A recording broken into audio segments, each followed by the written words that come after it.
Yo, Jelly. That's right. That's right. Hey, you might as well, next time you come in that chat, dude, you type that in all caps. Okay?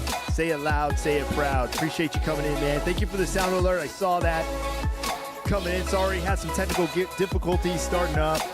You know, I got a special guest today, team. And we had some contract discrepancies with his agent, but we got it fixed. So now we're ready to do this. As we go live, team, thank you so much. Yeah, as you come again to another episode of Comfort and Chaos, brought to you live, raw, uncut, unedited, most importantly, team, unfiltered. That's right, no filters here, all right? It gets raw. You'll see tears, you'll see laughter, you might even hear a curse word or two, even a prayer. It's all done here. As we find comfort in our chaos, team, live, brought to you Tuesdays and Thursdays. Interactive, so come in the chat, say what's up, introduce yourself as we engage in topics, discussion, sometimes even just shoot the shit. Military leaders is what we do. Hey, feel free to weigh in, team.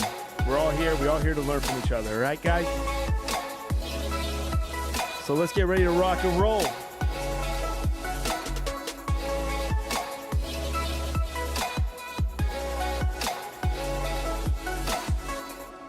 Okay. Skinny thoughts.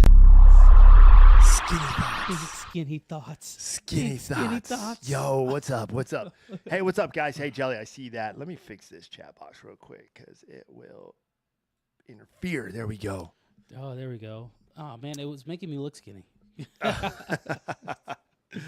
All right, guys. Hey, thank you guys for tuning in. Another episode of Comfort and Chaos, brought to you live. So much to catch you up on, team. As you know, a lot's been going on, both on the career side, both on the personal life, and the main word that I can kind of dove around that or describe it is growth. That's the word, team. It is growth, and that's in every avenue. That's one thing I've been the past series of episodes. I'm really focused on kind of exploiting it, because I don't think we as people exploit growth a lot. We're so quick to talk about what we're going through or these issues and this problem.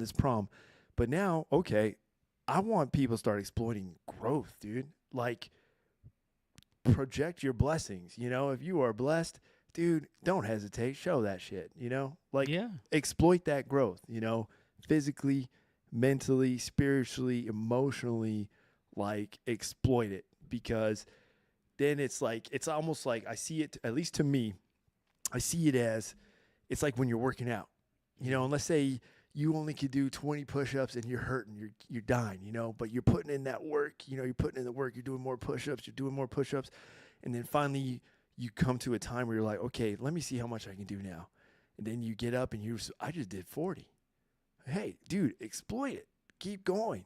Let people know. Broadcast it. Hey, I started at 20 and now I'm at 40, and now I'm going to keep going. I want to get 60, Exploit it. Exploit. So that's what we're all about here, team, and I appreciate that. But at the same time, I got a special guest, one of my guest hosts, one of the OGs, host of Mediocre Dads, in the house. What's up? Also newly promoted platoon sergeant, yes. and that's a big deal, guys. That's a big deal in the military. Responsibilities. Beowulf, I see you. Appreciate you coming in, man. Thanks, dude. Yes, I am back. I'm telling you guys, I apologize. Last episode, I wasn't able to, dude, being a first sergeant, let me tell you. Yeah. Let me tell you guys. You talk about me being a platoon sergeant. You're a first sergeant. We're gonna talk about that, guys. But as you know, team, sometimes the job can take a lot of time and energy from you, and especially for me. And when you take ownership of your role, you got to apply yourself, and sometimes that requires some late days, late nights, early mornings, and you got to make sacrifices. You got to prioritize, and you got to make sacrifices. And I'm all about that. And I hope you guys do the same for your life as well. Practice that same thing. But that's something that, so I owe you an apology. I wasn't here last Thursday because of that same reason, But hey, we're here now. That's in the past. Let's not dwell on that. Let's look ahead. Eyes on target. Eyes There you on go. target. There you go. But so, dude, how you been, man? Hey, a platoon sergeant now. Came off man. military funeral honors. Very well endowed detail in the military. I had to take leave after that, man. You were a leader in that, right? Yeah, so I was a team leader. One of the other NCO for under First Sergeant Benia. I won't say his name because I don't want to put him out there. But he was the squad leader, and then I was the team leader. And I told him towards the end, I was like, it worked out perfectly because he is that cool, calm, collective guy. There you He's go. older. He's 30. I think he's. I don't want to call him out in a negative way, but he's older than I am. He's in his mid 30s, and so very mature and wise. Within his age, and it was a good placement for him to be the squad leader and me to be a team leader because as a team leader, I had more free reign to kind of just be a pit bull, if you will. And I told him that. I said, "Hey, man, listen. You be the cool, calm, collective guy that everybody needs to come to, And I'm gonna be the guy and that's just gonna be like, hey, I'm here to fix yourself. Yeah, I'm here to tear people, but I'm here to say the thing that makes everybody uncomfortable.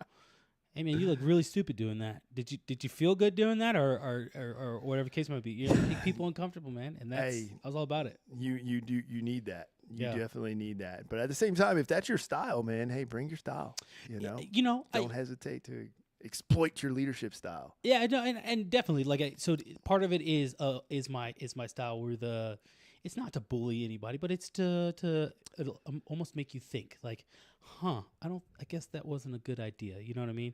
And I enjoy being fun and having fun and sending jokes and in that manner. And I always tell soldiers, hey man, it's not to bully you, but if you do get offended, and you want to talk about it, my office is right over there. It has my name on it now, and you could always come talk to me, and we could talk about it. And I promise you will leave in a better mood, and I won't change. Not in a negative way, not in a bad way, right? Like critiques are critiques, and if necessary, if it went overboard, I'll address it and I'll change. But for the most part, most of the time it's not that. It's just people think I don't like them because I make fun of them. So.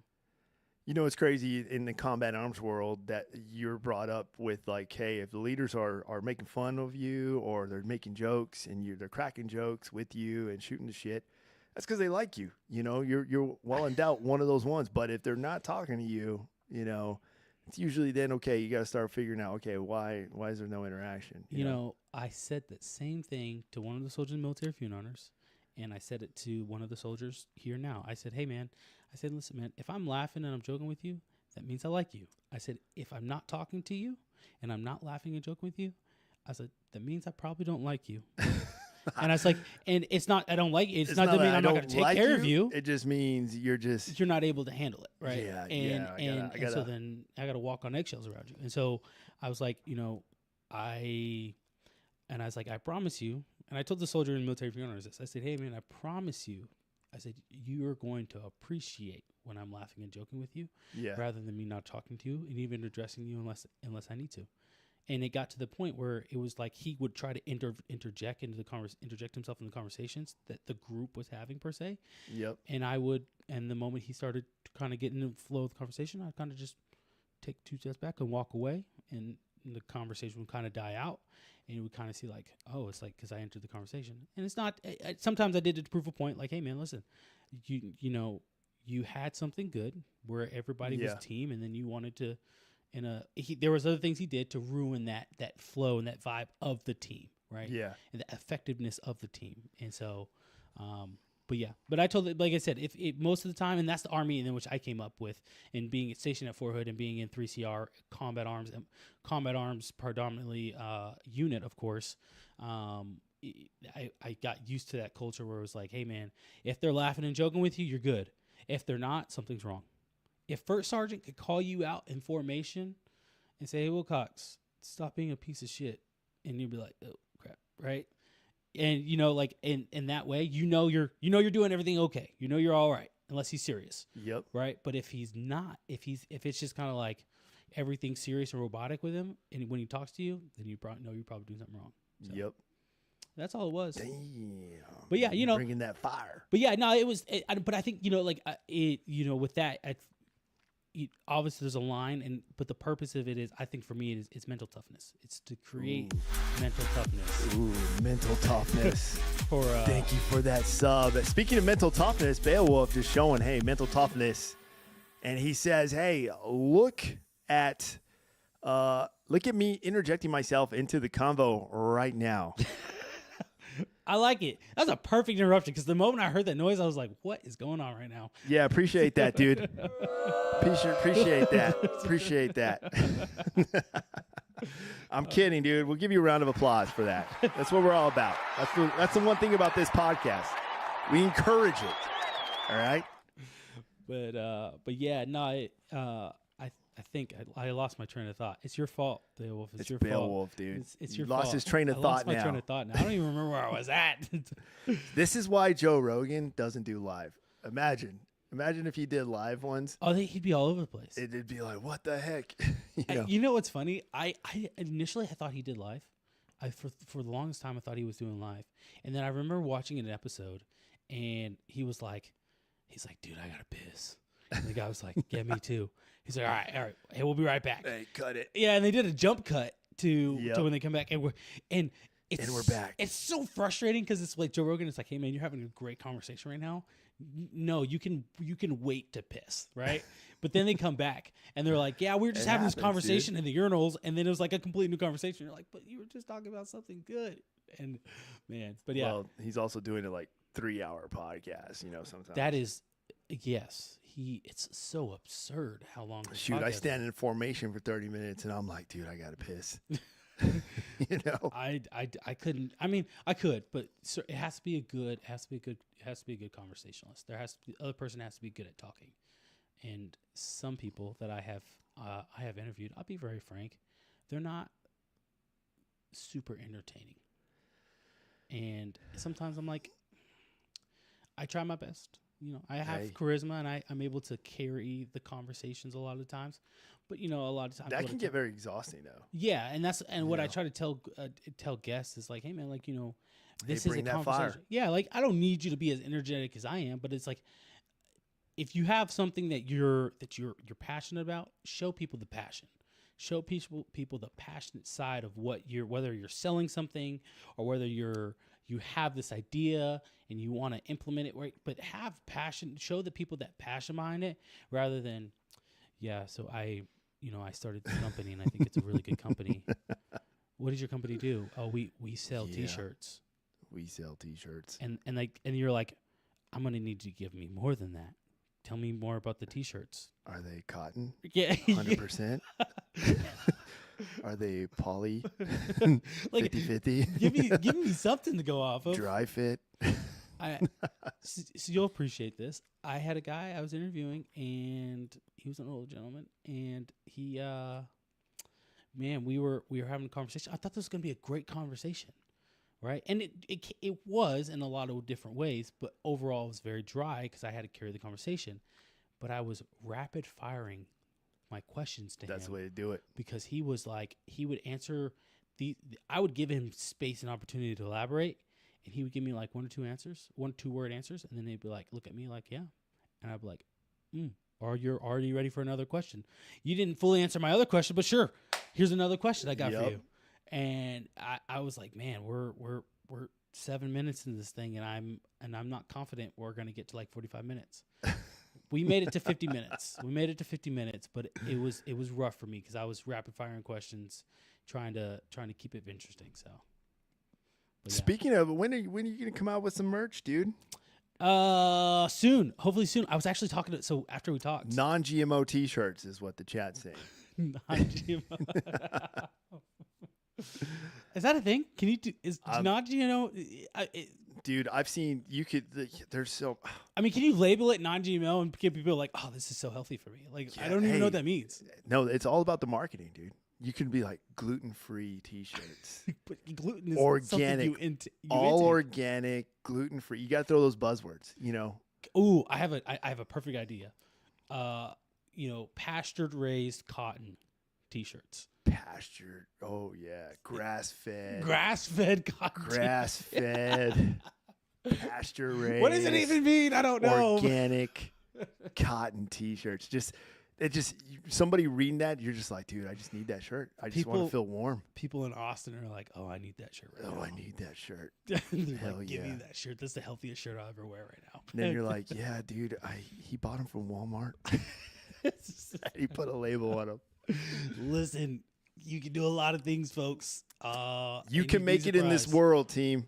Just put some thought into it. Yes, effort. Good Lord. Oh my goodness. Talk about You guys got this. But I wanted to ask you. So obviously you're a first sergeant. I'm sure you've talked about this on your podcast before. But now that you're in your seat, you're the first sergeant. No. Yep. What have you seen the differences between being like a platoon sergeant and then now the first sergeant? Like the differences in whether it's leading soldiers or especially now working with you. I'm sure you had an OIC always, but now you're working with the commander. Yeah. And all that. So what's the difference been like? Well, I'll tell you straight up, man. First thing right off the bat, more meetings. Yes. A lot of additional meetings, like back to back. No, but a lot of it is like goes back to like what I was saying, man. Everyone has a leadership style, and you are basically bringing your style now to this foxhole, and it's all about, we never leave the foxhole the way we got it. You always try to improve it. You try to refine it. You bring your own style to it. And that's something I've always been that type of leader, that type of NCO, but now I'm in a role now where that influence is greater. Now it is, I'm the one where everybody is coming and knocking on my door, and I have a thing where I don't even close my door. Yeah. It's like the only time I close my door is if I got to have a conversation with somebody or it's got to be a closed door conversation.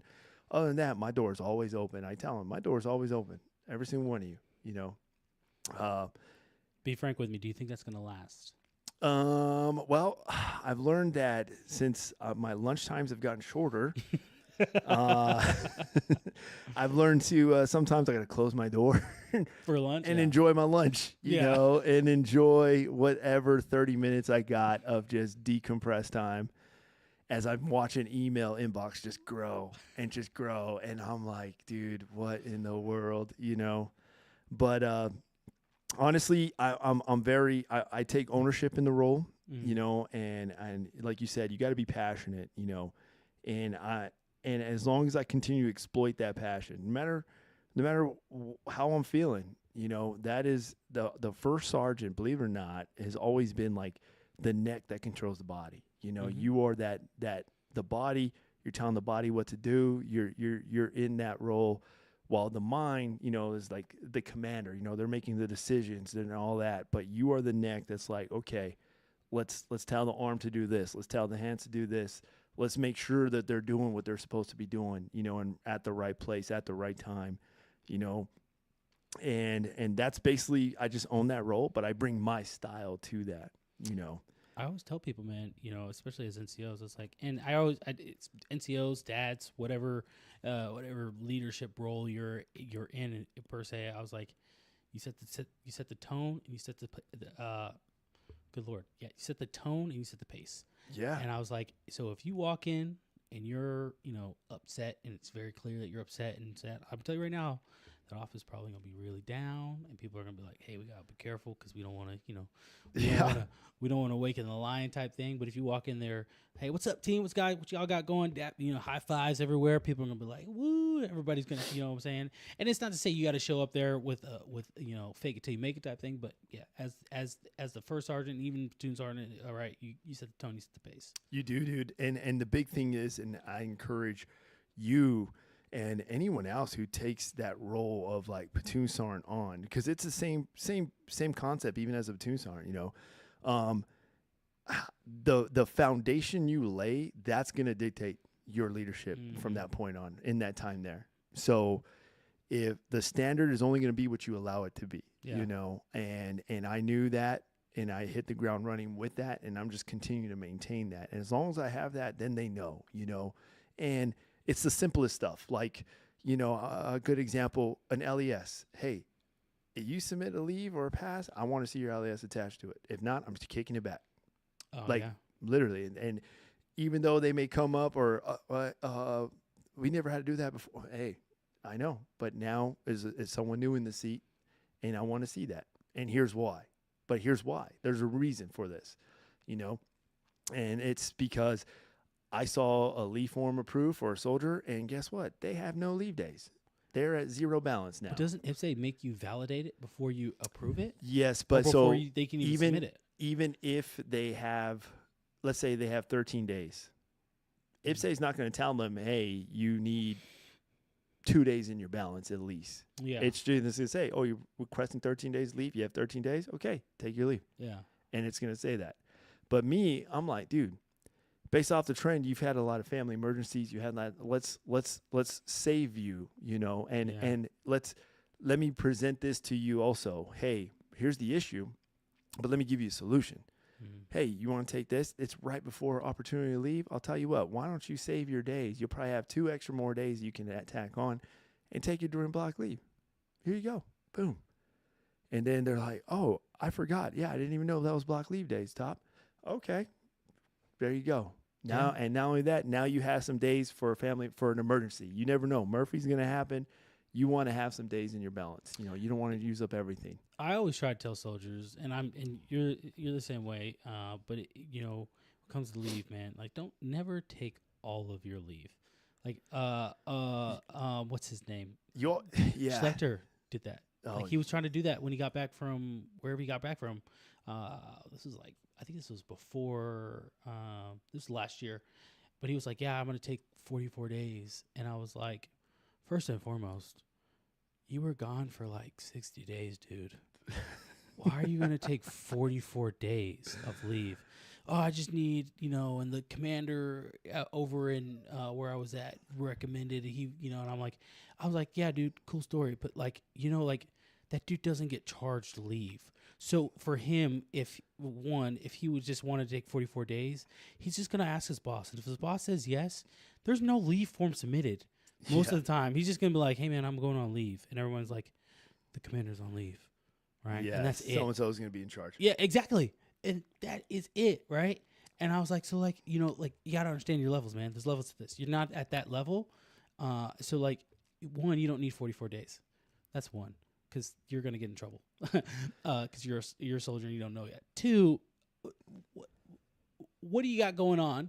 And what can we condense that maybe to 20, 25 days? Yeah, let's come to a solution. Yeah, like let's be reasonable about this. And understand, dude, you're new in the military. Something's going to happen, you know, and you want to have some days in balance to react to that. You never know. There could be one of your best friends could be getting married, and you want to take a few days to go see the wedding. That's what one of the things he was doing. He was going to a wedding, and I was like, all right, well, it sounds like the main thing you need to be there is the wedding. So like, you know, obviously you can do that 10 days, but like, obviously it's your leave. Yeah. Enjoy your leave. And then one other thing, though, too, in the reference to leave, though, is like, one, I always tell them, all right, hey, check it out. If you guys are going to submit that, I want at least a comment showing that you confirm with your OIC or your NCOIC, like of your section leadership, that this is not going to hinder training, mission, or operate. Like you're not already on the deck for something, you know, or school. So that I need to see that verbiage in there that you have confirmed with your platoon sergeant, you know, and just put it in the comment. That way I know. Because there's been times, you know, I mean, we know soldiers will be slick, you know, and they'll know, hey, they're slick. I'm on deck to go to the range, or I'm on deck to pull this duty, and all of a sudden they get an approved leave, and then they're gone, and then they're like, hey, why didn't so and so show up on this duty? We got a no-show. Hey, well, who approved that leave? You know, so it really comes down to whatever standard I set at the beginning. Then they know that's going to be the standard going forward. You know. Yeah. And, you know, that has been that has been my focus, you know, and it's ongoing, you know, especially as a first sergeant, because as a first sergeant, they'll tell you, usually the first 90 days are going to be your roughest days. Yeah. Because you're literally taking over and you're learning, you're making changes, you're transferring or applying your own style and decision-making process and that command and control element to daily mission, daily tasks. Like you're applying that, you know. So the first 90 days, they always say that's the time when you can blame the other guy. You know, they always say that, hey, you got 90 days to blame me. And Utu said that. If you were there for the change responsibility, he said, hey, for the next 90 days, I'll take the hit.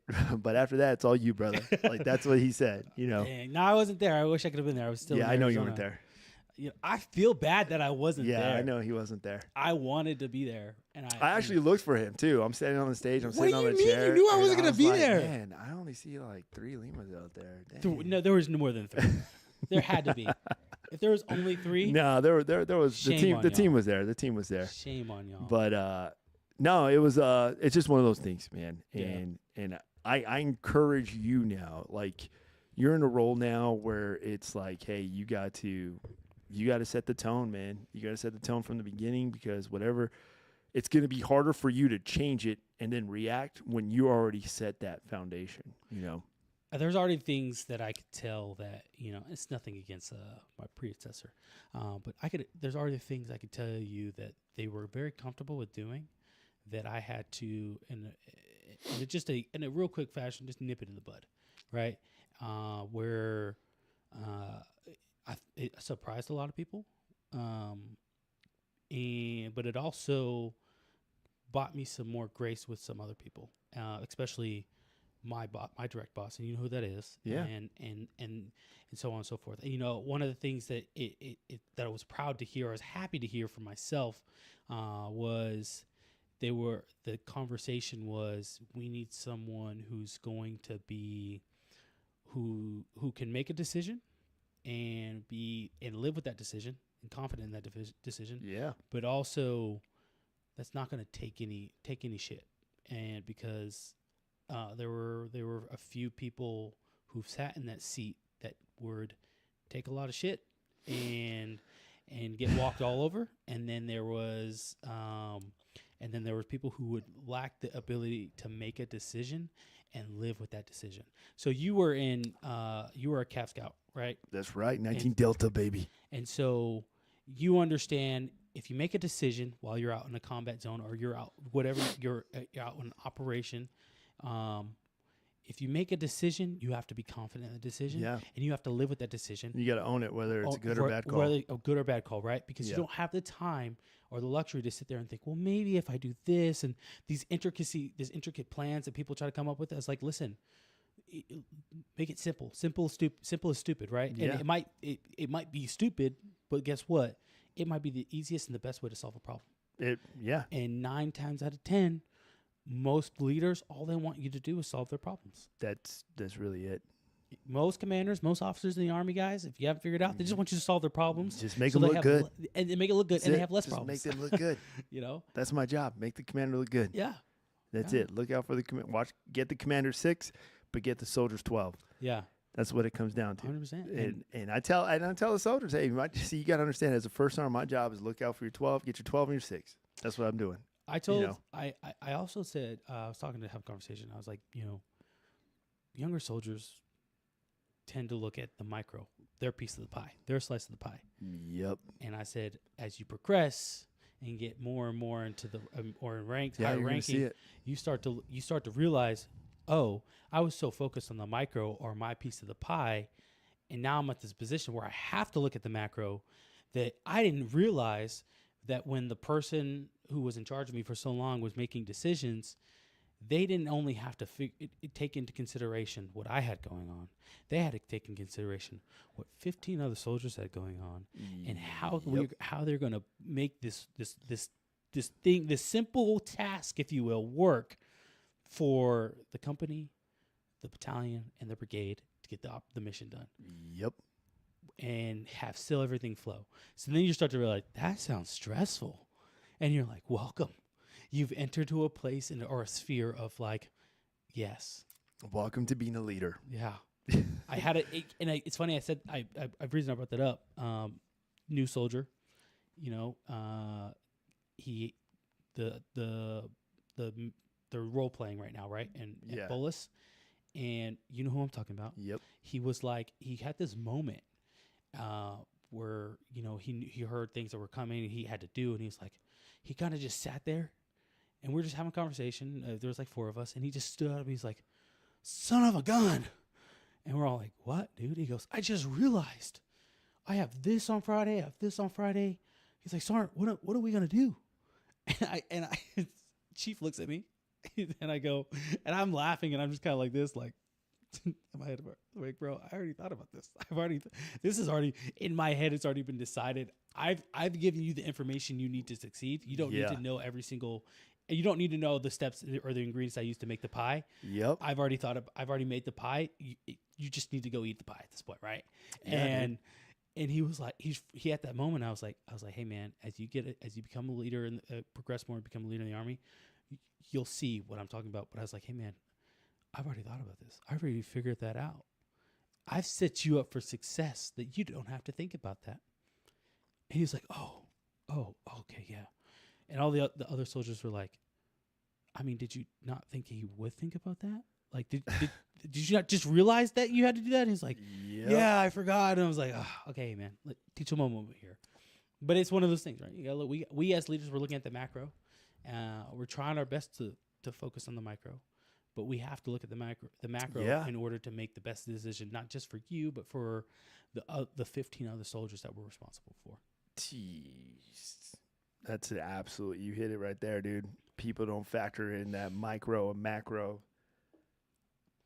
other than their calories. Yeah, man. Hey, you're taking the first days off this year. Next week. Hey, congratulations. I'm sure they are well earned. And you said good. Yeah. Good is a good word to dwell on when you're going through some craziness. You know, it's funny too, because I'll tell you one thing though. I do admire is like, you know, PNN's out there, you know. Yeah. And I'm hearing it all. And obviously, you know, I'm a very team oriented type of leader, you know. And the whole point, I mean, you guys hear it. I call you guys team, you know, and because I try to incorporate and instill that team spirit. Now I'm even worse in my job, you know, because I call them we're a team, you know, and so I have what it's called Team PT on Mondays, you know, where we start the week, and I say I want everybody there, profiles and all, everybody's there, you know, and I have select NTOs. You know, or hey, you're in charge of the profiles this time, you know, and here's what I want you guys to do. They get the intent, and then boom, you know. But the whole point is for us to start the week as a team, you know, and we're gonna go out and here's the task today. We're gonna do ability group runs. Here's what we're doing, you know, for a future end state. And the end state is we want to, as a detachment, do a 4-mile run, and we want to be 86% or higher. Meet the qualifying time, you know, and we're going to pursue that journey together, you know. What is the time? 40 minutes. Okay. So it's a 10-minute mile. So 4 miles under 40 minutes. That's like the brigade commander's like standard. That dude's a freak when it comes to running. Yeah. But, so we're doing that, you know, and I'm hearing, you know, they're out there, you know, they're doing it and everything. But then I come back, and later on the week, you know, other leaders or other soldiers will randomly see me like in the parking lot or whatever. They'll be like, "Hey, Top, hey, I hear you're breaking these soldiers off. You know, you're out there, you're getting them to do like they're out there working. You know, but I'm hearing nothing but good things. Like they're into it, they're feeling it. You know, they're into it. You know." And I had another soldier come in today, senior leader, who's like, "Hey, I want to," just came out of nowhere, just. You know, hey, I just want to appreciate the conversation we had yesterday, and what you said definitely hit it home, and I needed to hear that. And I was like, hey, man, I'm just doing my job, dude. Yeah. You know, but it's little stuff like that, dude, or I'm just like, okay, that just kind of keeps me motivated to keep going, you know. And it's those little things where you're just like, okay, that's some encouragement, you know. Yeah. I'll put in the late days now. You know, here's what helps you reinforce those late nights, you know, or those late evenings. It makes it worth it. It makes it worth it in the end, I think. Where as you continue to progress and you continue to you hear that feedback, and I get it. Not all the feedback's going to be positive all the time. Oh, no. Trust me. But, you know, I think that, you know, it's certain people that when the positive feedback comes from certain people, especially key people or people that you never expected it for it to come from, that's when you're like, okay, yeah, this is all worth it. Yeah, man. And you know one thing though too, and I'll tell you too, even as you continue on in your leadership realm, but they're always looking. Yeah. Even when you think they're paying attention, they're always looking. Yes. They're always looking. You know. Oh yeah. That Even is for you, hey, for you parents out there, your kids they're looking. always watching. They're paying attention. Mm-hmm. They're paying attention, Mm-hmm. So that's something to keep in mind, and how you conduct yourself, is and then the accountability piece, that's a big one right now for me. But they're watching, man. Yeah. They're watching, dude. So that's something you definitely got to keep in mind, and as long as you accept that, and you just continue on, and you have that, that ideas in your mind, hey, they're watching. Hey, you just keep performing. Yep. So I mean, like that's the reason. That's the reason why, like for me, where I keep going is because I see my kids are always watching, and it's those little things. It's some of the little things for my kids, big things for me, right? That I see, like where, my daughter's not my oldest daughter. Sometimes she's hesitant to have a conversation with me about what happened at school because she doesn't want to say something wrong because she wants to get in trouble. But that's from a period where I was not good or not good. I'll be very frank. I wasn't being a good parent, and I was so hyper fixated on the negative that I never focused on the positive things that she did. So now she's so fixated on anything that she does. What's the negative consequence of it, right? Yeah. And so now I'm having to break that to the point where, so now where it's like I'm telling her, I'm like, hey, sweetie, I'm really proud of you. You did, you said that you are. For example, she said to me, she goes, "Hey, Dad, I was playing makeup with Eden on your bed, and I got some blush on your comforter. It's this white comforter. It's an older comforter, so it's never gonna be fully white anymore. You know what I mean? Like it's like a cream white, if that makes sense. I don't know if that makes sense. Not to be inappropriate, but like it's not like a solid white how it came, right? And she's like, yeah, I got some blush on it when I was messing around with Eden, and I tried to clean it up with a rag, but it didn't come out. And I was like, and that was one of those moments where I realized that me trying to get her to open up and just tell me things, it was taking hold. And so I was like, I seized the moment. I said, hey, sweetie, I was like, it's all right. Thanks for telling me, sweetie. I said, I really appreciate that because, I didn't know that, but I thank you for telling me and thank you for trying to get it out. But I was like, she goes, yeah, but it didn't come out, Dad. And I was like, that's okay. I was like, that's an older comforter. Mom's actually thinking about getting a new comforter and a new bedding anyway. But hey, thanks for telling me, sweetie.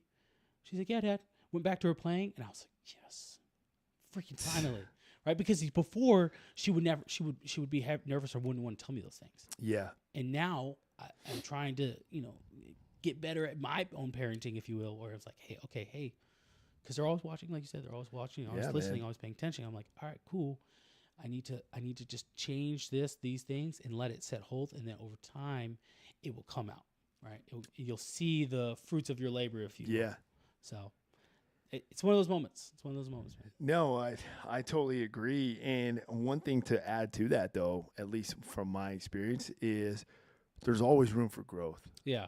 And it can be stubborn for us, like as parents, we can be so like set in our ways, but we got to learn that, hey, there's even some learning points I can get from my kids. Like there's room for growth, you can learn, and it's the same thing for even in the job, I know that, hey, I don't know everything, it doesn't mean just because I'm in this position doesn't mean I'm smarter.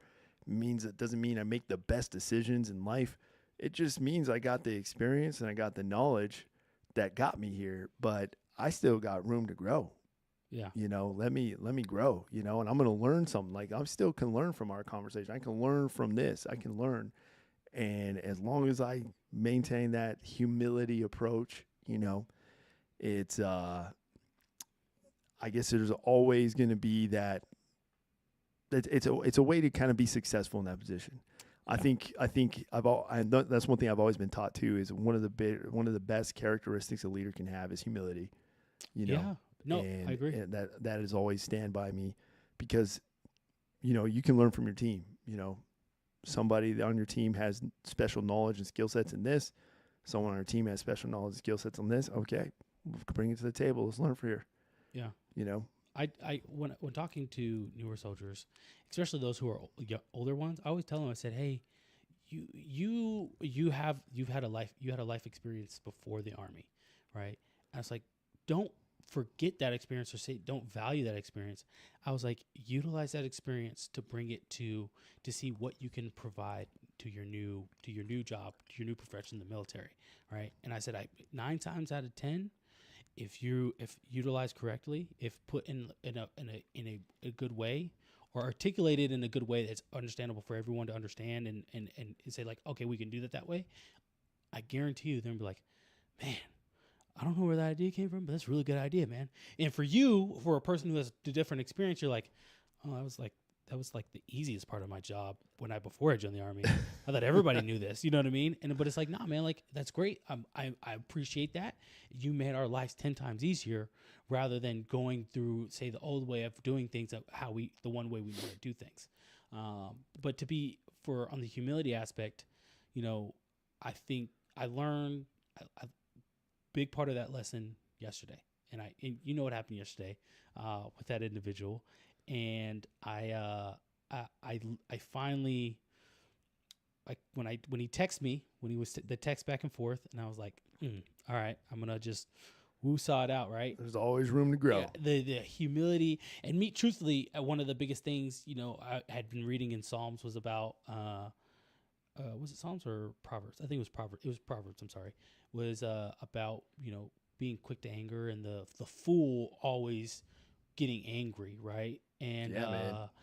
And I find it funny, how the Bible like dishes out like smack talk.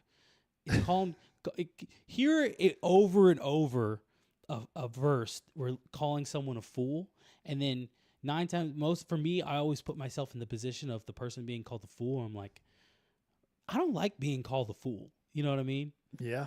I don't like being called the fool, but I understand that there's a lot of things that I do, or whatever the case may be, because I'm still learning, that is foolish. Yeah. And so, so now at being humble about it, instead of having this prideful attitude of like, I could do no wrong, whether that's in my home as a father, whether that's in my profession as a leader, as a platoon sergeant, or whatever the case might be, I was like, you know what? No, like there's things that this person did wrong, but there's things I did wrong too. So I had to acknowledge that. And so I called this individual and I apologized. Did I have a reason to apologize per se? I don't think so, but I still did it. Yeah, because you owned your role, Right. And you knew there was room for growth. And like I told you before, though, like it's going to be a transition. Like it's not going to be overnight, you know. So it's going to take time. It's going to take some interaction. You gotta talk to your team, pull in your seniors, talk to them, and be transparent, and just grow together as a team, but you definitely got to own your role, and humility is a big piece, because I made bad calls too, Yeah. We all have, but there's definitely that sense of like, hey dude, okay, hey, you know what? I put some thought into it. If you got some time, I wouldn't mind coming over here and chit-chatting with you. We can touch base on this again. I just want to say, hey, my approach was probably all wrong. Understand though, I got a lot of pressure coming in from higher. This is what I got to deal with. So let me be transparent of what I got going on. And here's what I got to send up, and I got to know this, and I got to know that. And I just want to be transparent, and I need your assistance on this, man. I need you to get my 6 on this as I get your 12. Yeah. And it takes those conversations, dude. It does. It definitely does. But you got it. Don't worry. You definitely. It's not gonna be overnight. Nah. Yeah. No. Like you said, it's gonna take those conversations, those hard conversations. Just make them. Hey, make them all do push-ups, bro. Just as soon as you walk in the office, be like, hey, everybody, start pushing. Well, the crazy part is, when I say that, a lot of them will be literal, and they'll be like. And they'll just be like, "Oh my goodness, I'm in trouble." And I'm like, "Oh my goodness, okay, you're not making this fun. Get up." No. Nah. I like it to be fun. Like if I come in and say, "Hey man, do some push-ups," and soldiers start to get down, like, "Oh yeah, Roger, that's all right." I'm like, "All right, man, get up. Don't be weird." Soldier came up to me and stood at prayer rest. And, first time he met me, and H Dog, I'm gonna call him that. Was sitting at his desk before he left, and he was I looked at him and I looked at T-Dog, who was standing in front of me, and I was like, hey man, you got a knife behind your back? I was like, you trying to stab me right now? And I was like, are you really about to stab me right now? And he was like, I don't understand, Sergeant. No, I'm just, I'm and H-Dog was like, are you about to stab a non-commissioned officer? And he's like, no. I was like, hey man, my point is, like, listen, don't be weird. What's up, man? Talk to me like a human being. You know what I'm There saying? you go. Like, there's a time and a place for that. Right now is not the time. You don't know me, right? And I appreciate it. Like, it's not to say never to do it. I appreciate it, the courtesy and the respect. But like right now, like, hey man, look, I'm a very chill individual. I'm easy to get along with. But my tone and my presence will tell you what time it is. It's either, hey, fun time, or it's what time it is. Hey, we need to figure it out. You know what I'm saying? So, yeah. What do you guys even do for PT, man? we do a lot. Listen, believe it or not, I have not. Give them a goal, dude. Give them a goal to pursue. I have not done our PT plan yet. Damn. I'm gonna get in trouble. Oh man. Look at that. See, they're cheering you on because you didn't do the PT plan. Don't cheer him for not doing a PT plan. All right, that's like day one of Platoon Sergeant. Okay, Rain Man, I see you in here. Hey, put those dogs away. Let them cook. That's right. Oh man. Hey, appreciate that, Grizzly. Thanks for the applause. I agree, but he needs to get his PT plan done, team. All right. Yeah, the PT plan's coming. The PT plan's coming. But like, so when we go in there, right, with like for tomorrow, I tell them, hey, meet at MEDIOCRE, and at 6:30, and I make sure when I get there, I find each individual that's supposed to be there, right? Because listen, I need you. You're gonna be there. You know what I'm saying? Like, so like, you're not. This is not gonna be no, PT's for the week. Rayman said saying. That? Oh, of course. Yeah, he doesn't do any PT. Hey, Rayman, are you done making appointments, man? Yeah, listen. He doesn't. He's not there. I called him. Hey, he's gonna be my XO. I called him. Don't know it. I called him and I said, "Hey man, where you at?" And he's like, "Oh, I'm just getting ready for my tap appointment." Oh, that boy had just woken up. Yeah, just woken up. Don't hit me with that Tap BS. appointment. He just woke up. Hey, I got soldiers in tap too. Guess what? They're still at formation. Nah, listen. He said leadership said he didn't have to be there. Whoa, what? Damn. I guess things are just different over there. I was like, all right, man, it's cool. Listen, But he goes to the gym at night because the other. No, he does. He does. The other day he did trains. He did do the gym. So, what do you say? I wake up at 06 every day for tap. Yeah, to have your coffee. What? Hell and no. get your daughter ready for school. Have cereal.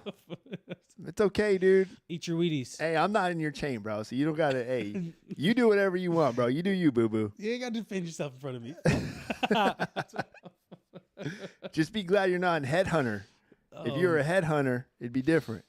I'll see you there. Most important part of the day. Hey, I agree. I'm waking up at 04 to have my coffee. That's insane. Y'all are crazy. Well, it's because I gotta be the first one there, man. Sure. The guide on. And then I need everyone's purse stats. I make them give me, hey, where's everybody at? Who's out of ranks? Who's whatever. I mean, you hear them in formation. This is your formation, by the way. Hey, send it. First sergeant, 20 assigned, 9 at sick call, 5 at appointments, 3 present for duty, and 2 on leave. Then I'll be like, wait, who's on leave? That's the crazy part. No, they'll tell me, hey, so and so on comp day. I'm like, okay, who's on comp day? Mm-hmm. And I'll tell them straight up. I've had someone, hey, out of ranks. Okay, who's out of ranks? And I make them blast the name out. Oh, soldier's about to get it. No, but that's because that's the right way. That's how you do it. Yeah, that is the report. You receive the report. Okay, give me the report. Yeah. I've always been, maybe that's just this is one of the things, that's my style. I've always been all accounted for. Yeah. Okay. See, I was brought up. That's the army I was brought up. I had bro. I mean, bro. And Utu knows him. Utu knows does our he? first. Yeah, my old first sergeant that brought me up in the NCO world, man. He was Utu's platoon sergeant. Oh, damn. So he knew him as a staff sergeant. And he said, bro, hopefully he got better as a first sergeant because this was him as a platoon sergeant. We didn't play around. He did not play around. But he always said that when you're a leader, when you're a platoon sergeant or above, and you're in charge of soldiers, and somebody asks you where one of your soldiers are, and your answer is, I don't know, we got a different story now. If your answer is, I don't know where any of them are, when your answer is just, I don't know. Hey, where's so-and-so? I don't know. Ooh, you don't know?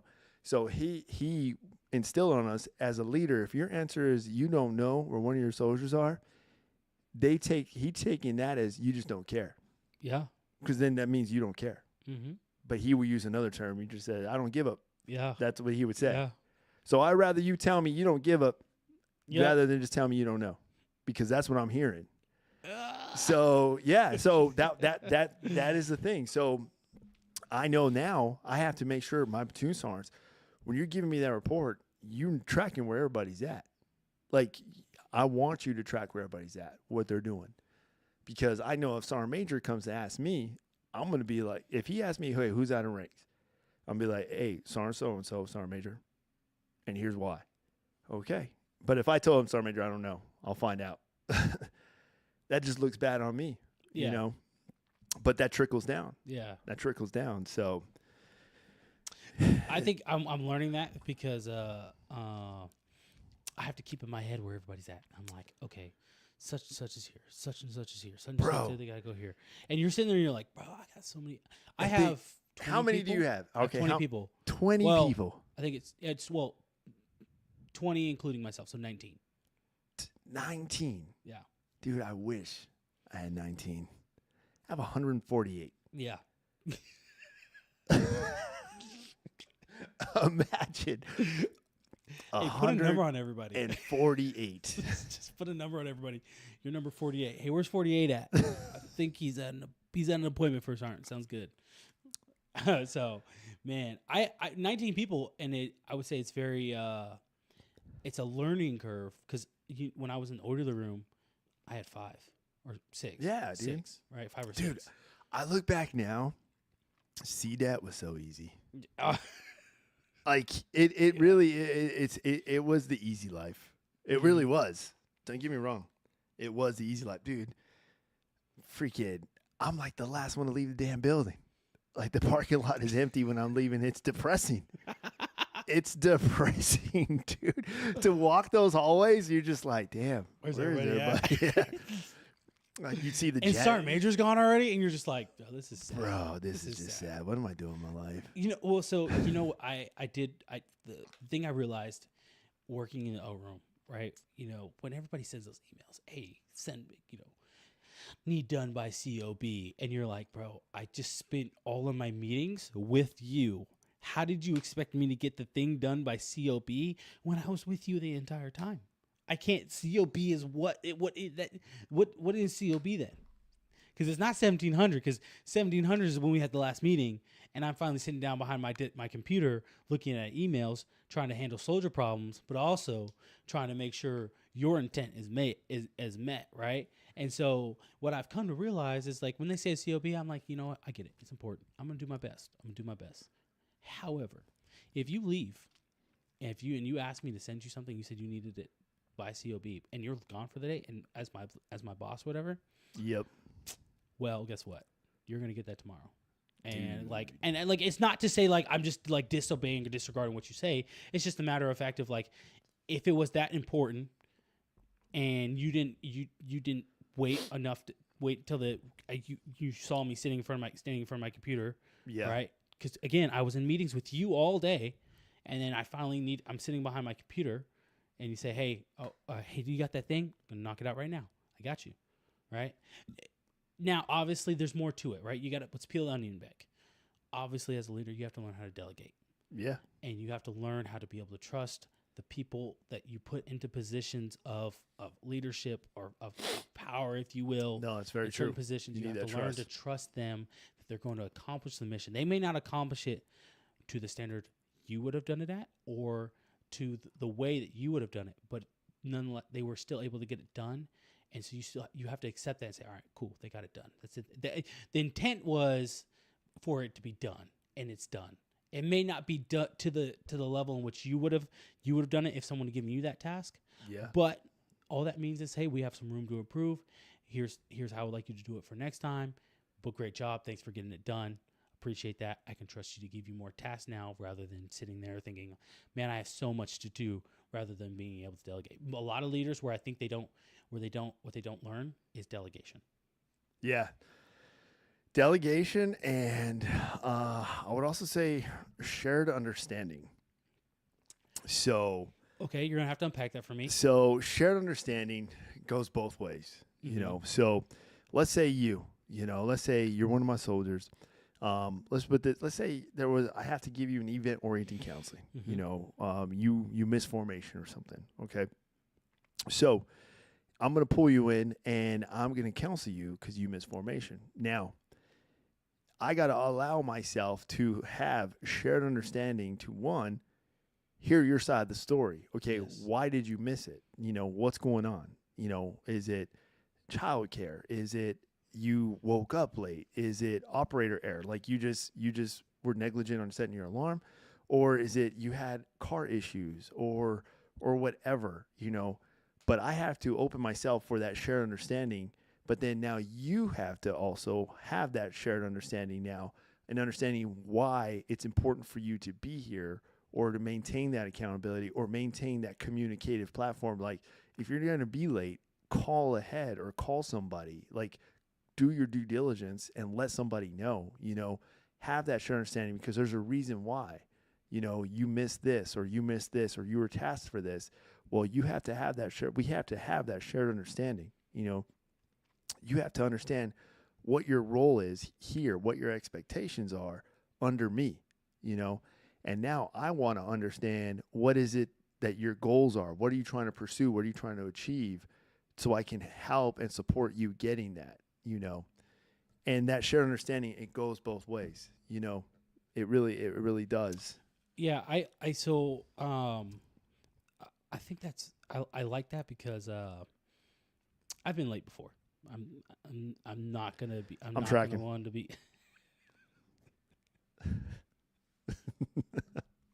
All right, I've been late before, more than once. But I've had soldiers obviously that were late as well, and one of the things is I would say, like, hey man, what's going on? Explain to me why you were late, right? Mm-hmm.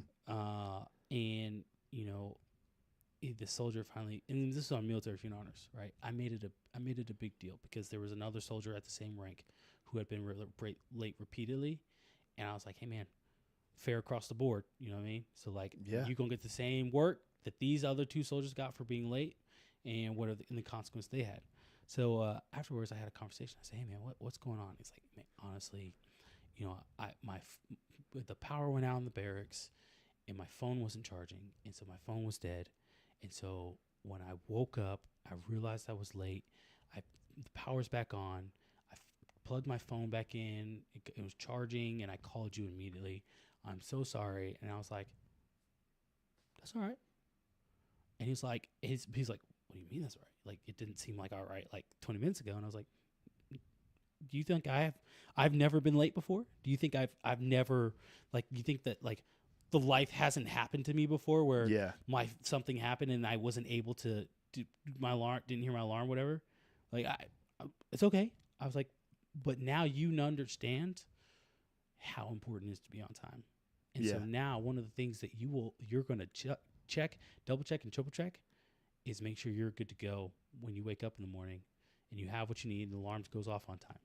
I was like, now it's one of those things that's going to live with you forever, because I made a big deal about a small thing. Because if I make a big deal about the small thing and you're able to fix that small thing, I can trust that when the big things come, you're someone I can rely on to know we can get things done. And you're not gonna just kind of be like, oh, I can't do this. This is too overwhelming. You're like, hey, now I got to figure it out. And so, and he was like, oh, okay. And from that point on, man, he was Specialist Cole. That is my guy right there. He high speed. He runs really goofy. He has got Florida education. Are you doing the Army 10 miler? Oh, dang it, you said it. I don't mean he to interrupt. runs really goofy, and yeah, that's all I got, guys. You said the running. Man. You said the running. Yes, I'm doing the Army 10 miler. Okay. I'm trying out for the Army 10 miler team. So I'll be there too. Are What? Aubrey Wilcox? Oh, what she want? Hey, appreciate the follow. Follow it on Twitch. Babe, don't do that. Hey. Why do you have a Twitch account? You can do that. Why do you have a Twitch account? Yeah. Uh-oh. Oh, we're going to have to talk about it. Uh-oh. I'm texting you. Why do you have a Twitch account? Uh-oh. I don't know. Uh-oh. Maybe she plays games, dude. She don't play no games. She hates that. Why do you have a Twitch account? You can't follow him. Let's go. Thank you for the follow. Unacceptable. I'm done. I'm walking off. No, so I am doing the Army 10. I'm trying out for the Army 10 miler team. But if regardless if I Dude, make it, I'm still doing the Army 10 miler. good. Oh, you're going over there to do it? I'll still do it. Yeah. Regardless if I don't make the Fort Sam Houston Army 10 miler team. Well, you can make the R South team. Or I don't know. Is it the R South team? Yeah, Is that it's what the it R is? South team. Dude, there's 30 slots. I don't think there's gonna be 30 people to try out. So you're gonna make it. I just gotta finish. You just gotta finish. So here's my thing right now, right? I'm not in the aerobic shape I was when I ran my half marathon in November to do the 10 miles in a good pace. However, by the time the Army 10 miler comes, I'll be good. So making the team, it's gonna be a struggle. Like per se, like the run's gonna be a struggle, but I'm gonna do it. So Well, like I'm training tomorrow, so like tomorrow I think I'm gonna run. I'm gonna try to do 5 miles, but I did legs today, so I'm gonna see how I feel in the morning. damn. Well, the chat's over here saying, hey, maybe you should get started on that PT plan. Oh, now we're just talking mess. That's now. what I'm talking about, Now we're dude. just talking. Now we're just talking mess. Listen, well, yeah, okay. You know what? Hey, this is my commitment. PT plan's gonna be done you're tomorrow. hearing it here, guys. The PT plan is gonna be done tomorrow. It's in my notes.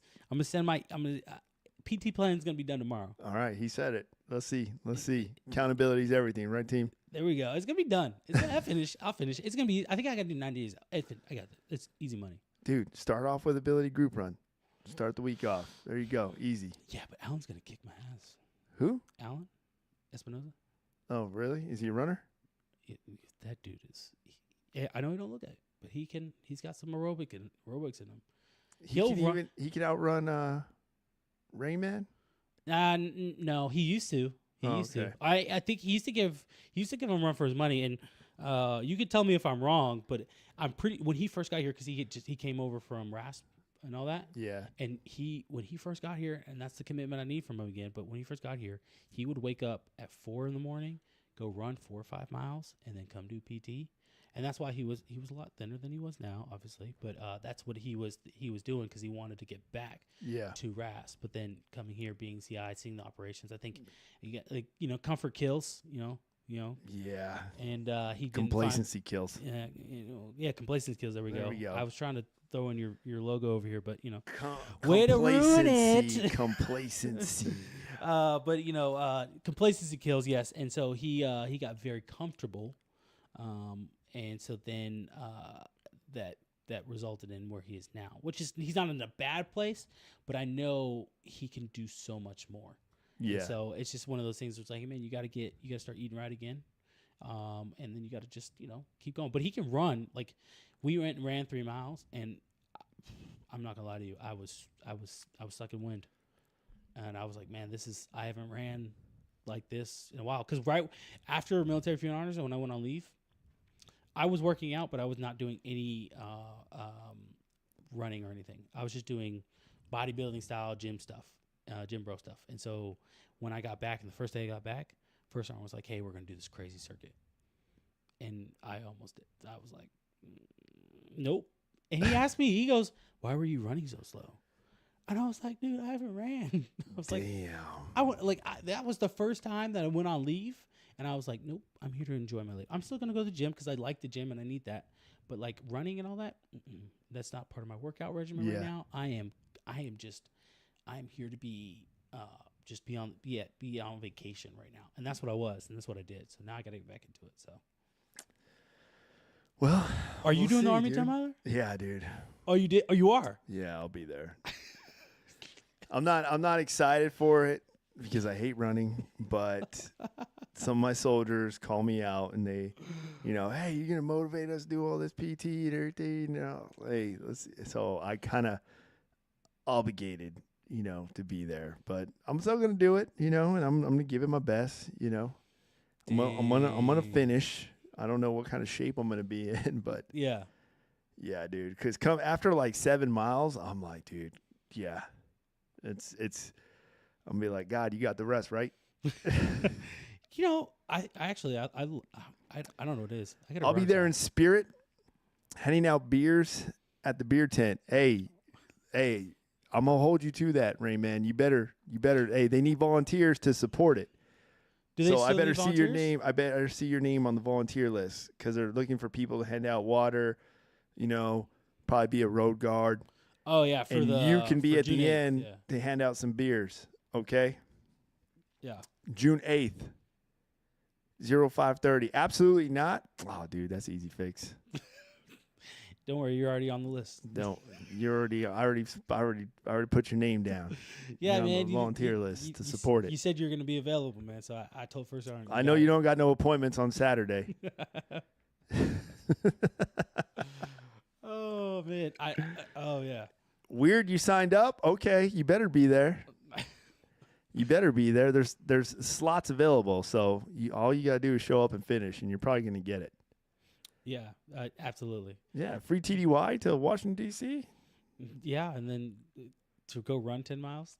And It then sounds run 10 so miles. terrible, but like it's gonna be fun. It's gonna be a good it's time. gonna be fun, dude. But, like, I think it's gonna be fun. Like I think it's gonna be a great time, and it's one of those things. It's one of those things you can do it, and you're We're like, gonna embrace the suck together. Yeah, it was worth it, Yeah, I mean, how many times you gonna do this in your career? I used to think to be on the Army 10 miler, you have to be like this, just like marathon runner, Like a Greenspan. yeah. And Somebody now, who runs marathons all the time. yeah, but like I've always wanted to do it, and last year I wanted to do it, but I forgot what I missed the sign up, and I didn't know what was going on, and that's what happened. So, You'll let someone else get it? Okay. oh my gosh. Way to be humble, man. Way to be humble. Win, dude. Hey, just people there. do not let your platoon sergeant beat you. Here's the opportunity to outdo your platoon sergeant. All right. I don't listen, guys. I run marathons, so I'm gonna toot my own horn for a second, okay? So I run, and I know you're looking at me on this camera, and you're like, this guy doesn't run. I can outrun him right now, right? But I'm telling you right now, December 8th. I'll be running of my first full marathon. Which one? I forgot what it's called. It's in He don't it's a even big know- one in San He don't Antonio. even know the name I of his haven't first actually signed up for marathon. it. I haven't actually signed up for it. It's the one I was going to do it last year. The Rock and Bowl or the rock and roll. Yeah, the rock and roll. Yep, the rock and roll. I'm gonna do the rock and roll. I'm gonna do the full marathon. So I'm gonna run. That's what I'm training for. That's why I said I would do the Army 10 miler, because it's gonna be a part of my training plan. So just saying that, just understand, by the time the Army 10 miler comes up and we're running, I'm telling y'all right now, I'm gonna be comfortable. Like there are gonna be people who are gonna be struggling at mile 5 or 6. Me, I'm gonna be like, oh, I'm just catching my second win, baby. I love this. Listen, I am eating these miles right now. Eating them. Oh man. Let me tell you. Oh man. Listen, 10 miles, I think for my half, I was at an hour in 45 minutes. For a half? When I did my half marathon. And by the time I got to mile 10, I think it was an hour 45 minutes. I think that's where I was. And so, yeah, not like the goal is to beat that. right? Damn. The goal is to beat that. So I hope you do, dude. I hope you do. Like, I'm will. pulling for you, but I will. Hour and 30. I I'm mean, saying it right now. I Hour and 30. hear a lot. You know, Hour and 30. What do you mean you hear a lot? I mean, I want to see it. That's what I'm saying. I oh, want to that's see cool. You're going to see it. it. Okay, You're going to see it. I want to see it. As I'm passing y'all, and I'm just I don't like, want hey, you man. to be. I don't want you to be mediocre, dude. Oh, that's crazy. That's crazy. That's crazy. I don't want you to just be a mediocre dad, dude. I want to see you go out there and do things. You know. I'm gonna do it. See now, look. Now you make me feel like it was either this tonight or go run 3 miles. Damn, aren't you glad you chose this? Well, Hell I mean, yeah. yeah, because I can. It gets. This is like a form of a counseling session. I should Hey, that's a good idea. I should just podcast all my counseling sessions. I did have an idea for you. Ooh, I want to hear it. So like you have leaders like such as myself, or you had Sar Major on, you had I can't remember the dude from S3.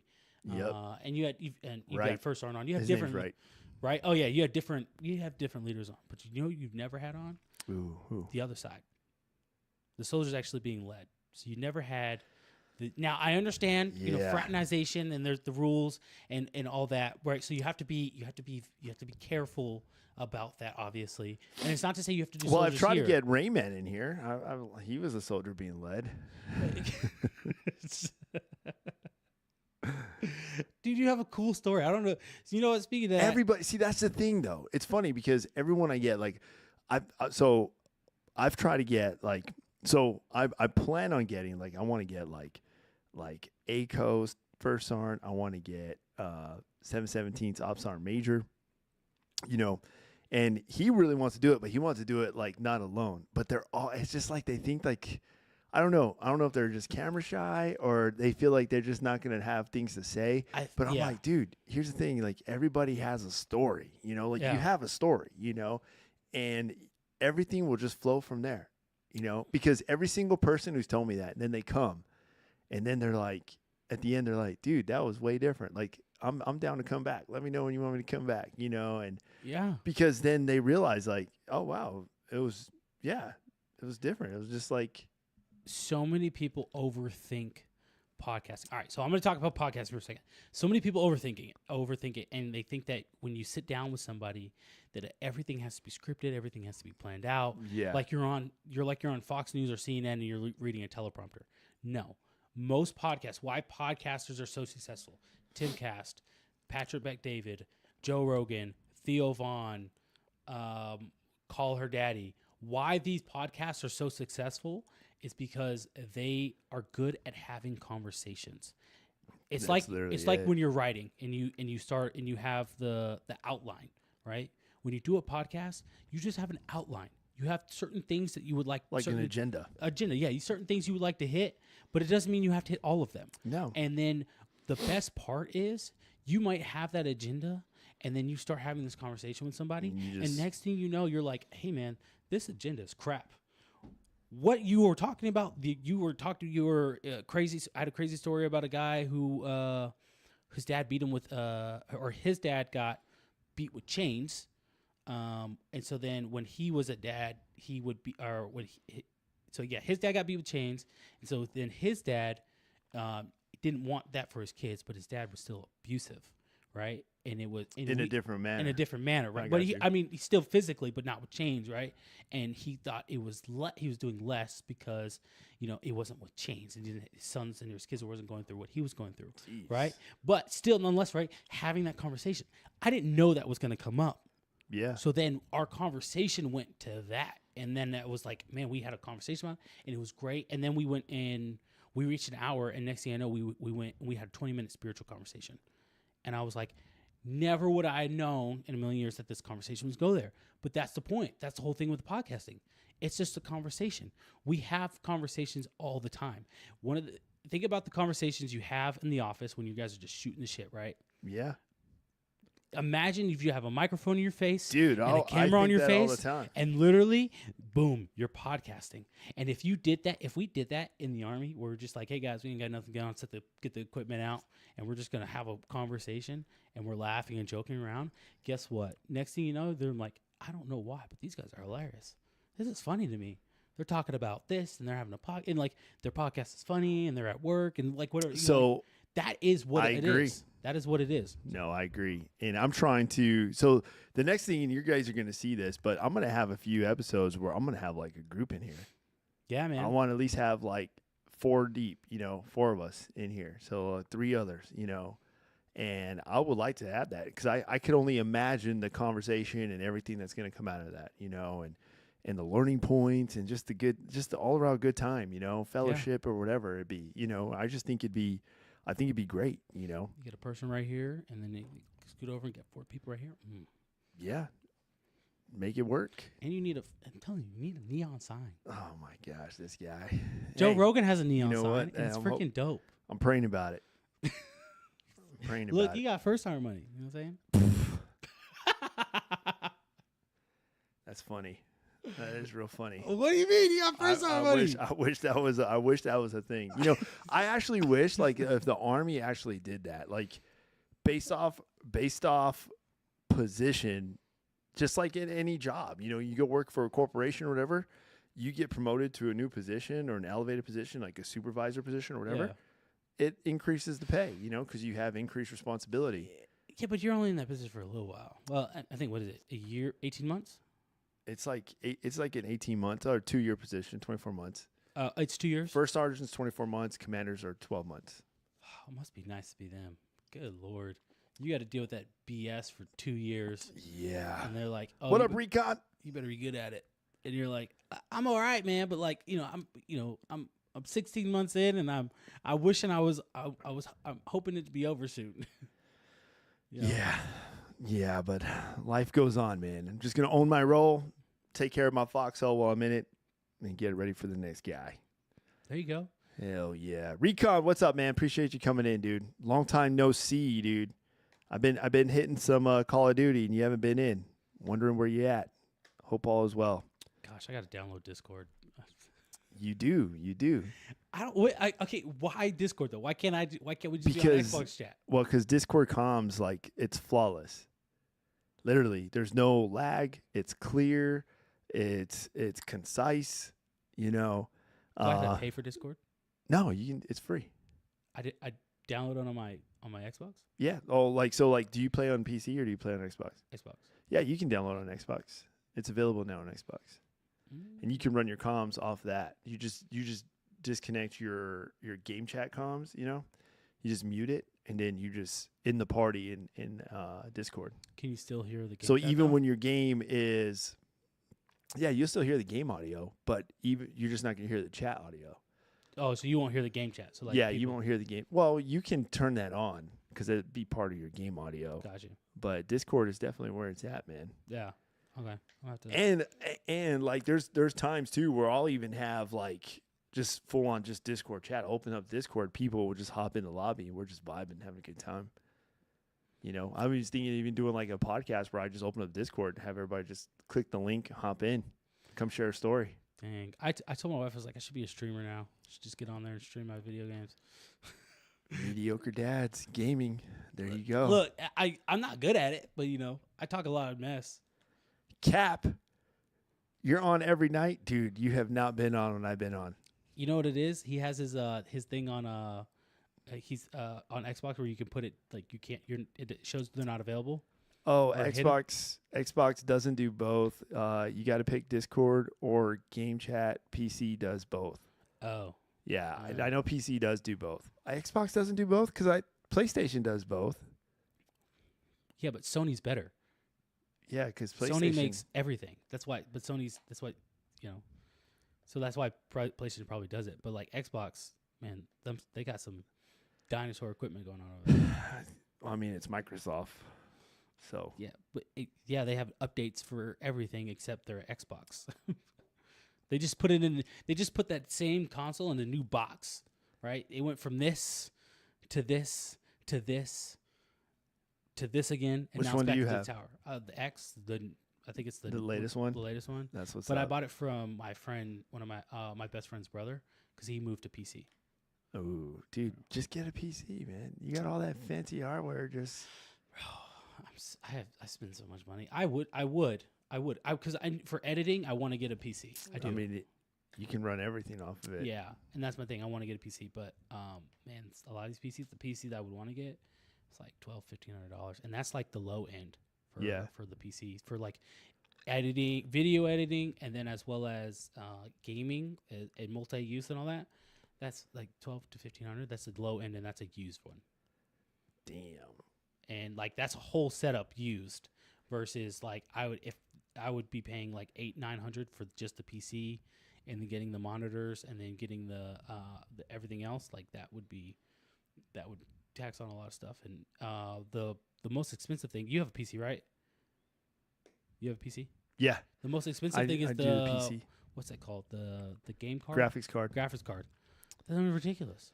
And they're always updating. But if you get yourself a good system right off the bat, dude, it'll last you forever. Especially if only you're using it for just gaming and like editing, and you know you're not on it all the time, and you're not blowing out the graphics card. I mean, well, that's the thing. I would be on all the time because I do homework. So. well, I didn't tell you. I didn't tell you. Listen. Ooh, tell me. I just finished at Excelsior. I don't know if you remember sitting in your truck. And we went to the airport. Oh, yeah. And I was talking about, like, man, I don't know what to do, whatever. So I just finished my first bachelor's. And then now I got to finish I'm finishing the second one. And I should, if I do it right, I can finish that by December. And then I'll start my master's in January, February timeframe. Damn. And then, that's what's up, dude. And hopefully by the time I start my master's, a couple things. So I hit up Branch today. Again, I emailed him again, and he said they have a spot in the good old desert, Fort Huachuca, and for instructor, he's like, "Hey, I just got a vacancy," and I was like, "Who's your branch manager?" Elmore. Yeah. And I was like, and he's like, "You got to do a PAR to volunteer for the assignment over there, because I'm not in my marketplace." Yeah. And I was like, "I'm already working on it," so I submitted my PAR today. So that's what's up. We'll see what happens. I mean, it has to go. So it has to get to the brigade commander has to sign the PAR, has to authorize the PAR. But then once the brigade commander signs it, or says yes, right? Then HRC has to say yes, and it has to go through him. And then so there's a process. It's going to take some time. You'll get it. And then if everything goes like it should, and everyone says yes. I'll be in Huachuca for 3 years as an instructor, but then that's when I'm going to start my master's. Hey, you'll get it, dude. So, hell yeah, that's good news, man. That's good news. I'm happy for you. If you're happy, I'm happy. Oh yeah, I am, because like I said, I'm at a point where I finished my first bachelor's, and so like we're talking in the beginning, right? You know, like we got to be, you know, be proud of our growth, exploit your growth, man. And I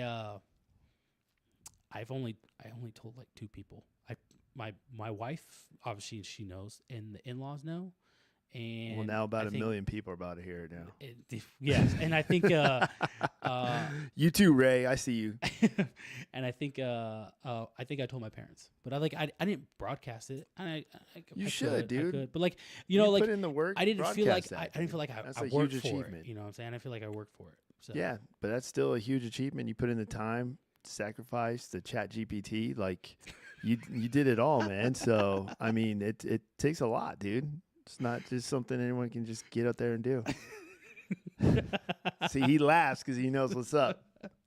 Anyone who goes to school knows. Anyone who goes to school, I don't care what anybody says. Anyone who goes to school nowadays, especially in the Army, they're like, "Yeah, bro, the Army wants me to have a degree, so boop boop boop." And yeah, but for my master's, it's gonna be something that I actually want to learn. And I'm kind of figuring out. I'm getting close to what I'm going to get my master's in, because I believe I'm going to pursue a doctorate as well. Yeah. It's been one of those personal goals for me to get a doctorate. So, damn. But, okay. Chat GPT, bro. When you get to that level, no, you gotta. I know. You gotta actually put something on paper. Yeah, I can understand. I can understand. I'm gonna. I think. master's is going to be good, and then doctorate would be good. But after that, you'll never ever convince me to go to school again. So I'm like, hey man, you can get another master's. No, I don't want it. I don't blame you, dude. Give it to somebody else. Like I here's the thing. Here's the crazy part. I do believe in a lot of ways college is and can be a waste of time. I firmly believe it. And because we're no longer the focus is no longer furthering education. It's become do you have that piece of paper? Do you have that piece of paper? And so now I'm at the point where I'm like I even like my girls, I'm like, what is a college degree going to be worth when they're by the time they get there? Yeah. So but for me, it's been a personal degree, a personal goal because, for the longest time I was growing up, I heard so many people say like, man, you're not smart enough. You're stupid. I told myself I was stupid. And it's one of the reasons that led me to join the Army. Yeah. And so now working on my second bachelor's degree and can pursue a master's and hopefully by that time have a doctorate. Damn. One, I'm not stupid. Good stuff. Two, degrees are still worthless, but the Army's paying for it, so I don't care. So there you go. It's free money. Why not take advantage of that? And it also helps me in the Army to progress, or anyone for that matter helps them progress, because by the time you reach to whatever point you're at, you'll see among a lot of your peers that they don't have, very few of them have a bachelor's or even a master's, or are pursuing, or some of them are just starting or just finished their associates and they're pursuing their bachelor's, right? And so it's like, they all this time in the military, and it's like, man, you could have been putting that to schooling. Not to say you should. Damn, I feel bad now. You are wasting your time, but you know, some of your peers have been. A lot of peers have been doing investing their time in other ways and found success through that. So, well, congratulations. Thank you. Continue to exploit that growth. And I say rock and roll, dude. Keep going. Continue mission. See, we're going to tie in here with the chat as we get ready to close out here. Yeah, see ChatGPT. I see you, Ray. Yeah, laughing at that. Hey, I don't use ChatGPT. I have way too much integrity. Good for you, Ray. I don't believe that person. Good for you. You're a liar. I just I got my undergrad, and I don't think I'm ever going back. Nothing wrong with that, dude. You totally can. Yeah, no, well, that's Nothing the wrong thing. with that. Like, don't be intimidated by this guy, okay? Swear I've never used it. Hey, I got a GED and a 140 GT score. GT score doesn't equate to intelligence, but that's awesome because it shows that you. That's because you're too, dude. We've always known you to be too smart for 19 Delta world, bro. You know that. You know what's crazy? Combat arms. So when you look at a brigade level, when I was in 3CR, the guy who had the highest GT score was an infantry guy. He had 140 GT score, and he was an infantry guy. And you're like, bro, they gave you the world. They would have given you the world. Yeah. And you're like, which one's the one that shoots the guns? Yeah, I want that job. See, and I respect that. Yeah, no shame in it. I respect No that. shame in it. Hell yeah, I go to war with that guy. Yeah, he's very smart. I go to war with that dude. Yes, hey, so why not quit? That's exactly, dude. Don't quit. That's why. That was the title, because you heard he's got a new job now, and I feel like he's gonna quit. Oh wow! No, I'm just kidding. I'm kidding, man. No, that if you listen to everything we discussed today, there are avenues that you're gonna face, that we face, on a daily, just in our job and our line of duty, and you guys, same thing. It can be applied to you, where you're gonna be those crossroads where you could literally just quit, throw in the towel, walk away, and pursue that comfort avenue, or you can find comfort in that chaos and continue, because you can't learn from quitting. You can learn from failure, but you can't learn from quitting. So, and I would add to that, right, that if for those who have kids, or even those who have soldiers in the military, or people who follow you, and remember we said they're always watching, when they see you quit, They think it's acceptable to Oh quit. yeah, big And thing. so when if and when my kids see me quit, they're like, "Oh, quitting's an okay thing to do because Dad quits all the time." And you don't want your kids to be quitters. So that's my advice. Hell yeah, that's very good advice, dude. Very good advice. Hey, I want to party. I want to party in the desert with my boys. Desks suck. Yes, dude. I can definitely tell you. I miss partying in the desert. I do. There's a lot of moments I do. But I took learning points. I took a lot of learning points. I took my upbringing, and I'm applying it to just a whole new side of the force, which it's needed. Get a stand-up desk. It's a lot better. Yeah, especially now they have stand-up desks, dude. So you don't even get to even sit at a desk. You're standing there. Being miserable at the same time. Yeah. As your computer freezes and you're like, I saved this slide already. Especially because now my days are full of meetings. Meetings and briefings and more meetings. Meetings about having meetings. And you're just re-explaining the same thing over and over. Exactly. Hey, come to Arizona. It's a desert. Oh, man. Hey, mount a 240 to that stand-up desk, and you got a deal. That's actually, hey, you know what, dude? I got an arms room, and we can put a tripod with a 240 mounted in there for you. We'll even set up an Alraz, dude. Why not? Why not, dude? Just full send, go live with it. In order to come talk to the platoon sergeant, you got to pass this trace around. That's right. That's right. You got to know the pay. You got to know that you got to go to the passage lines, cross that phase line, and then know the password. Gosh, the password. You got to know the password to get in. And it changes every day. I hated those. Practicing those, I was like, this is really stupid. Like, do people really do this? And I was like, do people really do this? When I was in AIT, we were doing the 42 office. I have no idea. We should not have been out there in the field acting like we were in a combat area throwing grenades. Stop it. We're not going to happen. If 42 alphas are out there throwing grenades and shooting 240s, guess what, guys? We're done for. Base has been overran, and time to pack up shop and call it a day. And at this point, yeah, wave the right flag. Yeah, we're just like, done. hey man, 42 alphas, they're shooting. Hey, we're good. Hey, I got more bullets, but I'm good, man. I'm not doing this by myself. Oh man, I still miss it. I'll miss it. There's a lot I miss. Okay, Ray. Okay, on that note, we're gonna go ahead and wrap up. I see that comment. I'm not even gonna read it. Oh my gosh. Yeah, Ray's just being Ray. He's over at SLC right now. Oh, is he? Yeah, comment on Sliss, bro. Oh man. Comment yeah, you better on come back Sliss. on. The Rock says you should know Really, your Ray? role Really? and shut your mouth. Oh man.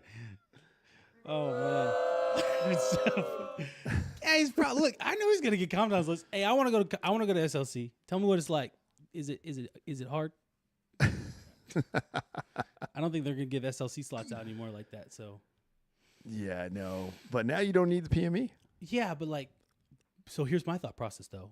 If you do have it, does that make you more of a want person that people want? Because hear me out. Well, Because here's people the are thing. attracted to the old army. I get it. But here's the thing. If you read it, it's just not even going to be factored. It's just not factored. So now it's all about the time and service. And as long as you have the required PME for the next rank, that's what's going to be applied. Which, if you think about it, if you know your Army history in the past 10 years, We're going to war, guys. It's been changing. It constantly changes all the time. It does, literally. With every new sergeant major in the Army, it either flops back to this, goes back to this. It all changes. We've had one sergeant major come in saying, guess what? Tattoos are bad. And then we have a new sergeant major comes and says, hey, tattoos are back. The best sergeant major was Sergeant Major Daly. He was pretty solid. Pretty solid? No, he was the best. No, he was definitely pretty solid. Tell me and name another better sergeant major in the Army. That you experienced. Well, I didn't mind Sergeant Major Grinson. Anyway, Sergeant Major Daly was the best sergeant major of the Army. But he was definitely, no, I agree. He was definitely one of the better ones. But see, here's the thing though too. I didn't really pay attention to him until I became an NTO. Like, Who, the Sergeant Major Army? yeah. Yeah. I mean, it was just like, But you know what made me pay attention to Sergeant Major Army was when Sergeant Major Daly came in, and like he had like he went to two different bases because he was doing his his tour, right? And he was everything was acting like, hey man, can we like different color socks for PT? And after the second one, he was like, he just put out a message to say, hey, black socks are authorized, and everyone was like, freaking dope, right? And it just goes to show like Sergeant Major Army does have some power. And it can be utilized, but previous Sergeant Major Armies, it didn't seem like they were utilizing that power that they had, or they didn't know. And so for him to do that, it was like, bet. So then when Sergeant, then as Grinston, I didn't. It's not like I didn't dislike Sergeant Major Grinston. I just it's hard to, beat someone who you could tell really cared about soldiers. And then Sergeant Major Grinston cared about soldiers his own way, but it's hard. Everyone has different style leadership. Yeah, Sergeant Major Daly was the best. It does. He was the Sergeant Major Chandler. Oh no, absolutely no. Nope. Mm-mm. That's the guy that said, "No, you got to document all your tattoos." Yeah, I think Chandler was the one that was against tattoos. It's like, yeah, bro, way to try to get rid of half your force, essentially. Especially in the combat arms world. Yeah, but like we need people in combat arms. We need killers over there. Okay. Hell yeah, dude. 42 Alphas can't be shooting. I know a 42 Alpha, when he goes to the range, in the first bullet he fires, he closes his eyes because he's afraid. So I'm saying that, and if he ever watches this, he knows who he is, and we need combat arms guys. Hell yeah. All right, guys. Hey, we're going to go ahead and wrap up. I appreciate that. Hey, I see you, Ray. Hey, lots of papers, presentations. Hey, got 3 Limas here. Straight weirdos. There are weirdos out there, dude. Oh, they do. And there's weirdos in basically every MOS. Yeah. So just be ready for that. Be ready for that. But hey, guys, we're going to go ahead and wrap things up here. I appreciate you guys. Big shout out to my special guest here. Good old Q. Yo. Host of Mediocre Dads, guys. The links will be posted down below in the description. COD at 9:30 Pacific if you're still down. Hey, I appreciate that. Dude, you know what? Hey, we'll do COD tomorrow. All right. I'll do an exclusive Twitch stream, COD. We're gonna do chat with the boys. I'll open up Discord. We'll do it tomorrow. All right. And we'll rock and roll with that. I got to be at formation tomorrow. I'm the first SAR now, so I gotta be over there. Okay. I actually gotta be the one. But hey, we have a game date tomorrow, guys. If you're there for the COD or if you're there for the Discord, I'm going to open it up and we'll have a good time. All right? That's what we're going to do for tomorrow. So I appreciate you guys. Thank you so much for tuning in. We're going to go ahead and wrap things up here, team. I hope you guys have a blessed rest of your week. I'll see you guys here on Thursday. Hopefully, maybe have another guest. Hopefully, fingers crossed. Hopefully, the contract works out with their agent. Their people are talking to my people. Things are always hectic, team. We got Memorial Weekend coming up. I hope you guys got some special plan. Know the reason for the holiday, the day off of work. Know that. Be proud of it. Own it. And I'll see you guys on the next one tomorrow. Exclusive Twitch stream, guys. Okay? So we're going to rock and roll. Thank you guys for being here, guys. Hey, do your push-ups, drink your water, take your vitamins. And most importantly, team, continue mission. The mission of life, you already know. Be a better version of yourself every day in every way. Don't hesitate on a memory or an opportunity, team. I'll see you on the next one. Night all.